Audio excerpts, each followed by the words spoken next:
উত্তম কুমার এবং সুচিত্রা সেন বাঙালির চিরন্তন রোমান্টিক জুটি। তাঁদের ঘিরে আজও কৌতূহলের অন্ত নেই বাঙালি দর্শকের। উত্তম কুমারের প্রয়াণ দিবসে ভোর রাতে তাঁর বাড়ি গিয়েছিলেন সুচিত্রা সেন। উত্তম কুমারের সামনে, মৃত উত্তম কুমারের সামনে সুচিত্রা সেনের অভিব্যক্তি ছিল, আমি হেরে গেলাম উত্তম। রজনীগন্ধা হাতে মহানায়কের দেহের দিকে চেয়ে এই কথাই বলেছিলেন সুচিত্রা সেন। কেন তিনি হেরে গিয়েছিলেন? কোন বিষয়ে হেরে গিয়েছিলেন? কেন সুচিত্রা সেন উত্তম কুমারের মৃতদেহের সামনে দাঁড়িয়ে বলেছিলেন যে তিনি হেরে গিয়েছিলেন? আসুন এই নিয়ে একটি আলোচনা করি। সুচিত্রা সেনের ব্যক্তিত্বের পাশে ম্যাডাম এই শব্দটা যথার্থই মানানসই। তাঁর চাহনিতে আজও কোচবিহার থেকে কাকদ্বীপের বুক ধুকপুক করে, হাসিতে আজও সকলে মজে ওঠে। তাঁর ব্যক্তিত্ব আজও আনম্যাচড, তাঁর তুলনা হয় না। অন্তরালে থেকে চির অন্তরালে চলে গেলেও বাঙালি ভুলতে পারেননি প্রিয় মহানায়িকা সুচিত্রা সেনকে। ৫-এর দশকের শুরু থেকে তিনি রাজত্ব করছেন টালিপাড়ায়। না, শুধু টালিপাড়ায় নয়, তার দীপ্তি বহু যুগ আগেই লাইট, সাউন্ড, ক্যামেরা, অ্যাকশনের গণ্ডি পেরিয়ে গেছে। সুচিত্রা সেন শুধু মহানায়িকা নন, অপার ব্যক্তিত্বের অধিকারিণী ছিলেন তিনি। তার ব্যক্তিত্বকে যুগ যুগ ধরে সমীহ করে যাবে এই ব্রহ্মাণ্ড, এই পৃথিবী। তিনি বরাবরই ব্যতিক্রমী চরিত্র, তিনি সবার থেকে আলাদা। তার একটা উদাহরণ পাওয়া যায় মহানায়ক উত্তম কুমারের প্রয়াণের দিনে। সুচিত্রা সেন মানেই উত্তম কুমার, আর উত্তম কুমার মানেই সুচিত্রা সেন। এ কথা বললে বোধহয় অত্যুক্তি হবে না। 1980 সালে 24শে জুলাই যখন মহানায়কের প্রয়াণে শোকে পাথর হয়ে গিয়েছিল গোটা বাংলা, সে সময় উত্তমের বাড়িতে তার প্রিয় রমার আগমনের কাহিনী যে কোনো সিনেমার ক্লাইম্যাক্সকে হার মানাবে। উত্তম কুমারকে শেষ শ্রদ্ধা জানাতে ভোর রাতে হাজির হয়েছিলেন মহানায়িকা সুচিত্রা সেন।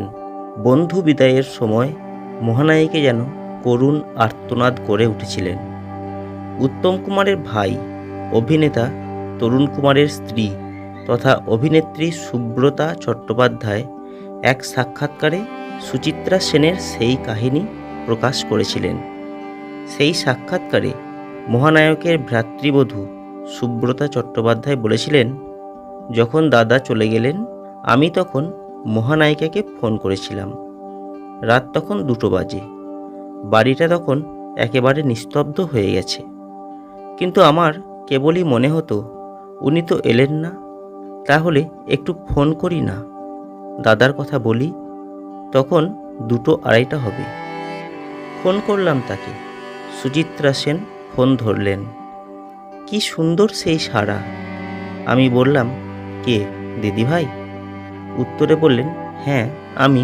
সুব্রতা দেবী বললেন, দিদিভাই তুমি এসো না গো, সবাই তো এলো, তুমি এলে না।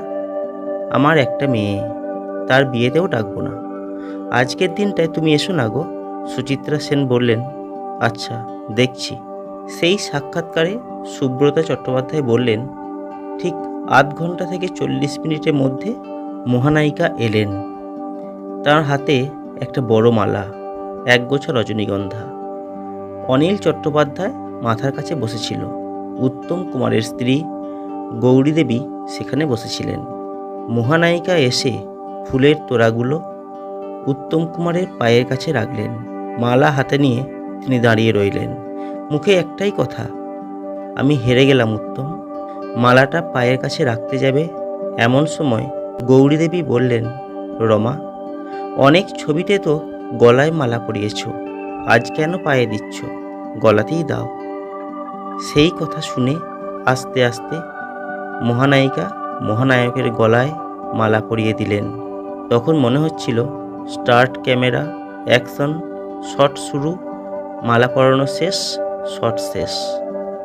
সুচিত্রা সেনকে নিয়ে আজও জনমানসে কৌতূহলের সীমা নেই। শুধু সুচিত্রা সেন নন, মহানায়ক উত্তম কুমারকে ঘিরেও বঙ্গজীবনে আজও অটুট রয়েছে চেনা উদ্দীপনা। রূপলী পর্দার চিরন্তন রোমান্টিক জুটি উত্তম সুচিত্রার কখনো মৃত্যু হবে না। তারা আজীবন অমর রয়ে যাবেন। দুই প্রবাদপ্রতিম ব্যক্তিত্বের মধ্যে সম্পর্কের রসায়ন সবসময় মধুর ছিল না। তাদের মধ্যেও মান অভিমানের পালা চলেছিল। টালিগঞ্জের ইতিহাস ঘাঁটলেই শুনতে পাওয়া যায় যে মহানায়ক মহানায়িকার মধ্যে মন কষাকষি হয়েছে অনেক সময়। ছবির টাইটেল কার্ডে কার নাম আগে যাবে সে কাহিনীও সর্বজন বিদিত, কিন্তু কোনো কিছুই তাদের মধ্যে দূরত্ব তৈরি হতে দেয়নি, কারণ তারা ছিলেন একে অপরের পরিপূরক। তারা ছিলেন, তারা আছেন এবং যুগ যুগ ধরে থাকবেন। এই হলো মহানায়ক উত্তম কুমারের মৃত্যুতে মহানায়িকা সুচিত্রা সেনের অভিব্যক্তি এবং সেই সম্পর্কে একটি ছোট্ট ভিডিও। বন্ধুরা, কেমন লাগলো আজকের ভিডিও কমেন্ট করে জানাবেন। ভালো লাগলে লাইক করবেন, শেয়ার করবেন, অবশ্যই চ্যানেলটিকে সাবস্ক্রাইব করবেন।